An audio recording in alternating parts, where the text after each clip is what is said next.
Welcome to அபிபிரகாஷ் channel. இன்றைக்கி எங்கள் வீட்டில் எத்தனை பழவகை வச்சுருக்கோன்னு காமிக்க போகிறோம். ஸோ வாங்க பார்க்கலாம் எங்கள் வீட்டில் எத்தனை பழ மரங்கள் இருக்குதுன்னு காமிக்கிறேன்.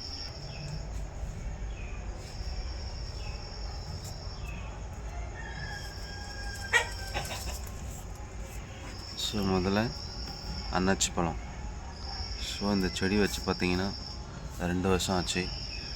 ஸோ இந்த அன்னாச்சி பழத்தை இப்போ தான் நாங்கள் வளர்த்தோம். இந்த அன்னாச்சி பழத்தை பாருங்கள். ஸோ இது இப்போது நல்லா வளர்ந்து வளர்க்குற ஸ்டேஜில் இருக்குது. இது பூவாக வந்த ஸ்டேஜில் ஒரு ஷார்ட்ஸ் போட்டிருக்கு எங்கள் சேனலில் இருக்குது, அதை பாருங்கள். ஸோ அடுத்தது பார்க்க போகிறோம். ஸோ காட்டு நெல்லி, அதாவது ஸ்டார் ஃப்ரூட்ஸ். இதுதான் ஸ்டார் ஃப்ரூட்ஸ் நிறைய பூ பூத்துது. ஆனால் வெயில் ரொம்ப அடித்ததுனால பூவெல்லாம் கொட்டிட்டு, ஸோ அதில் ஒரே ஒரு பழம் மட்டும் வந்திருக்கு, ஒரே ஒரு காய், அது பழமாக மாற போகுது. பாருங்கள், இதுதான் ஒரே ஒரு காய் தெரியுதுங்களா? இதுதான் மரம் நல்லா பெரிய மரமாக வளர்ந்துருச்சுன்னா ஏகப்பட்ட காய்கள் காய்க்கும். ஸோ இதுதான் ஸ்டார் நெல்லி. ஸோ அதோட பூக்களை பாருங்கள், அழகாக இருக்கும், பிங்கிஷாக இருக்கும். ஸோ மரம் முழுக்க இந்த பூக்கள் இருக்க சொல்ல எவ்வளோ அழகாக இருக்கும் பார்த்துங்க. ஸோ பூ இவ்வளோ தான், சின்ன பூ தான், காய்கள் பெருசாக இருக்கும். அதான் அதில் ஒரு பியூட்டி. ஸோ இந்த மரம் வாங்கி வச்சு பார்த்தீங்கன்னா ஒரு 6 மந்த்து தான் ஆகுது. 2 டைம் காய் காய்ச்சிடுச்சு. ஆனால் இப்போ கொஞ்சம் பூ வெயில் இருந்ததுனால பூ அதிகமாக பூத்துருக்கு, ஆனால் காய்கள் வைக்கலை. ஸோ நெக்ஸ்ட் டைம் மரம் இன்னும் நல்லா வளர்ந்துறதுக்கப்புறம் நிறைய காய்கள் காய்க்கும். ஸோ உங்கள் வீட்லேயும் இந்த மாதிரி செடிகளை ட்ரை பண்ணுங்க. அடுத்தது வாங்க பார்க்கலாம், பலா மரத்தை பார்க்கலாம் வாங்க. எங்கள் வீட்டில் இருக்கிற பெரிய மரம் தான் இது. ஸோ இந்த மரம் கிட்டத்தட்ட ஒரு 6 இயர்ஸ் ஆயிடுச்சு. இதில் இருக்கிற பழங்கள் பார்த்திங்கன்னா ஒன்றும் நம்ம உள்ளங்கை சைஸில் இருக்கிற பழம் தான். அந்த சொலை இருக்கும், பட் காய்கள் சின்னதாக இருக்கும். ஒரு பழத்துலேயே பார்த்திங்கன்னா மிஞ்சினா ஒரு 10 தான் இருக்கும். ஸோ 10 சொலா தான் இருக்கும் அதில், ஆனால் பெருசாக இருக்கும். இதுதான் காய்ச்சலுக்கு பாருங்கள். ஸோ போன வருஷம் ஒரு 15 காய்கள் மேலே காய்ச்சிது. இந்த வருஷம் கம்மி தான், ஒரு 11 காய்கள் தான் காய்ச்சிருக்கு.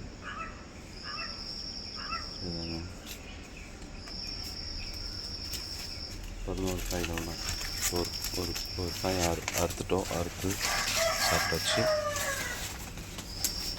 என்னதான் நம்ம வெளியில் வாங்கி சாப்பிட்டாலும் நம்ம வீட்டில் அது காய்க்குதுன்றப்போ அதுக்கு நமக்கு சந்தோஷமாக தான் இருக்கும். ஸோ அந்த மாதிரி எங்கள் வீட்டில் ஒரு பெரிய சொலையாக இருக்கிற ஒரு பலா மரம் தான் அது. சின்னதாக இருக்காது இது. ஸோ இந்த காய்களில் பார்த்தீங்கன்னா இப்போனா ஒரு 6-7 தான் இருக்கும் அதில், அவ்வளோதான், அதுக்கு மேலே இருக்காது இதில்.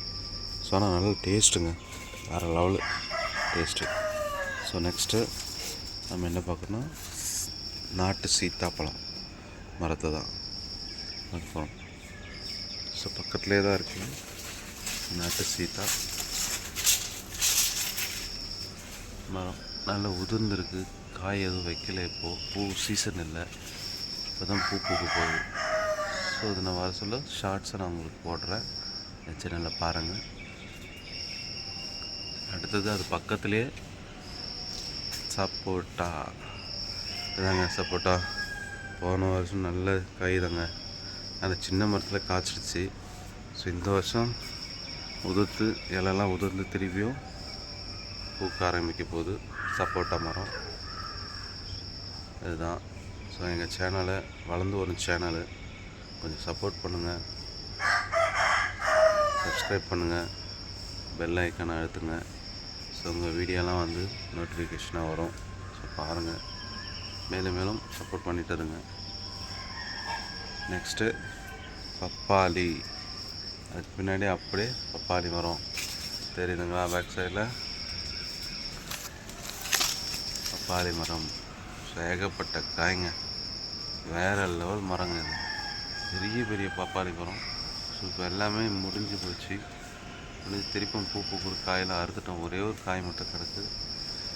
இப்போ திரும்பி பூ பூக்க போகுது, பூத்து காய்கள் காய்க்க போகுது. ஸோ மரமும் வயசாகிட்டு வேறு ஒரு மரம் தான், அதையோட விதைகளை எடுத்து வைக்கணும். ஸோ அதையும் போட்டு நான் காமிக்கிறேன். ஸோ அதை பார்த்துட்டு அடுத்தது தான் காஸ்ட்லியான ஒரு பழத்தை பார்க்க போகிறோம், மல்பெரி. ஸோ இந்த செடி வாங்கி வச்சு ஒரு 2 மந்த்து தான் ஆகுது.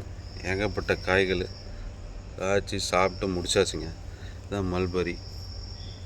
இதை ஃபோட்டோஸ் கூட நான் போட்டு விட்றேன், வீடியோ போடுறேன். ஸோ நல்ல பழங்க, காஸ்ட்லியான பழங்க. இதெல்லாம் வீட்டில் வாங்கி ட்ரை பண்ணுங்கள். ஸோ மாடி தோட்டத்தில் இந்த மாதிரி ஒரு செடிகள்லாம் வாங்கி வச்சு அந்த மாதிரி பழங்களை சாப்பிட்டு சொல்ல ஒரு சந்தோஷம் வேறு லெவலுங்க. அதாங்க அது மல்பெரி. நல்லா இருக்குங்க, நல்லா நீட்டாக அழகாக இருக்கும் அந்த பழம். ஸோ டேஸ்ட்டாகவும் இருக்கும் அந்த பழம். இந்த மரம் பார்த்தீங்கன்னா ருமானிங்க. ஆமாம், சின்ன மரம் தான். ஸோ நெக்ஸ்ட் இயர் கண்டிப்பாக இது பழம் வச்சிடும். ருமானி மாம்பழம் அழகாக இருக்கும். ஸோ அடுத்த நெக்ஸ்ட்டு அந்த சைடில் இன்னொரு சைடில் இருக்குது, அந்த மரங்கள் பழ மரங்கத்துலேயும் நான் காமிக்கிறேன், வாங்க பார்க்கலாம். இதுதாங்க வாட்டர் ஆப்பிள். எங்கள் சேனலில் யூடியூப் சேனலில் ஷார்ட்ஸாக போட்டிருக்கேன் இதோட பழத்தை. ஸோ கண்டிப்பாக எங்கள் சேனல் ட்ரை பண்ணி தேடி போய் பாருங்கள். நானும் வந்து டிஸ்கிரிப்ஷனில் கொடுக்குறேன். கோழி ஒரு பக்கம் கத்திகிட்டே கிடக்கு, கற்றுட்டோம் மார்னிங் இந்த வீடியோ எடுக்கிறதுனால. ஸோ அதை வந்து நம்ம அவாய்ட் பண்ண முடியல. ஸோ இதுதான் வாட்டர் ஆப்பிள், நல்லாயிருக்கும். சின்னதில் நிறைய காய் காய்ச்சிருச்சு. நல்லா கொஞ்சம் க்ரோ ஆகிட்டுருக்கு, நல்ல மரம் இன்னும் ஸ்ட்ராங் ஆகிட்டுருக்கனால இன்னும் நிறைய காய்கள் நிறைய வைக்கிறதுக்கு தான் அந்த மாதிரி நல்லா க்ரோவாக இருக்குது.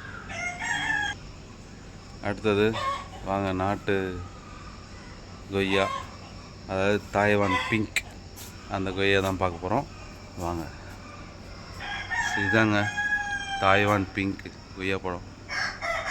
ஸோ ஏகப்பட்ட காய்கள் காய்ச்சி முடிஞ்சிடுச்சு. மரமும் கொஞ்சம் ரொம்ப வயசாகிட்டு மரமும். ஸோ வீடியோ போட முடியல, ஆனால் நிறைய ஷார்ட்ஸில் இருக்குது. இந்த பழத்தை எடுத்து நாங்கள் வீடியோ போட்டிருக்கோம், அதை பாருங்கள். இப்போவும் காய்கள்லாம் உள்ளே இருக்குது, மரத்து உள்ளே தெரியல உங்களுக்கு, சரியாக காமிக்க முடியல. ஸோ தாய்வான் பிங்க் கொய்யா இது. இதுவும் எங்கள் வீட்டில் இருக்கிற ஒரு மரம்.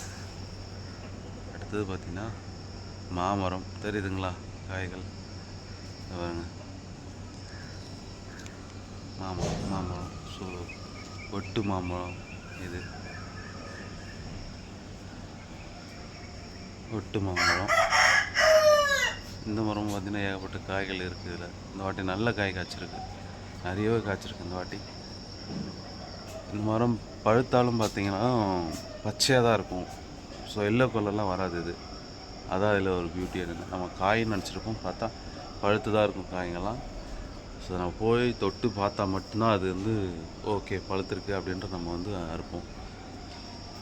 அதேமாதிரி அது கூடவே பார்த்திங்கன்னா இந்த மாமரத்தை பார்த்திங்கன்னா செந்தூரம்னு சொல்லுவாங்க. அது சின்ன மரமாக தான் இருக்குது, செந்தூரம் இது, செந்தூர மரம் இது. ஸோ நெக்ஸ்ட்டு ஃபைனலாக எங்கள் வீட்டில் பார்க்க போகிறோம் ஒரு கொடி என்னன்னு பார்க்க போகிறோன்னா, அது நம்ம வீட்டில் காய்க்கிற கிரேப்ஸ் தான். எங்கள் வீட்டில் அழகாக இருக்கும், பார்த்தீங்களா நல்லா அழகாக அந்த கொடிங்களை பார்க்க சொல்லி ஒரு பியூட்டியாக இருக்கும். ஸோ கிரேப்ஸ் நல்லா வளர்ந்து கிடக்கு வருங்க, தெரியுதுங்களா கிரேப்ஸு இதுதான். ஸோ இந்த வீடியோவை நான் வந்து நிறைய போட்டிருக்கேன் கிரேப்ஸை பற்றி என் சேனலில்.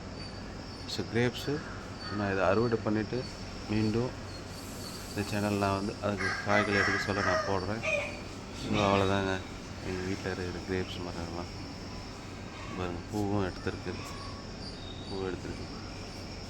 திருப்பி பூ எடுத்து காயும் காய்ச்சிருக்கு. ஸோ மீண்டும் சொல்கிறேன், என் சேனலை சப்ஸ்கிரைப் பண்ணுங்கள், மறக்காமல் பெல் ஐக்கானை அழுத்துங்க. தேங்க்ஸ் ஃபார் வாட்சிங் ஹபீப் Barakath channel. Thank you so much. மீண்டும் அடுத்த வீடியோவில் கிரேப்ஸ் பற்றி பார்ப்போம். ஸோ எங்கள் வீட்டில் இருக்கிற பூச்செடிகளை பற்றி பார்ப்போம். தேங்க்யூ.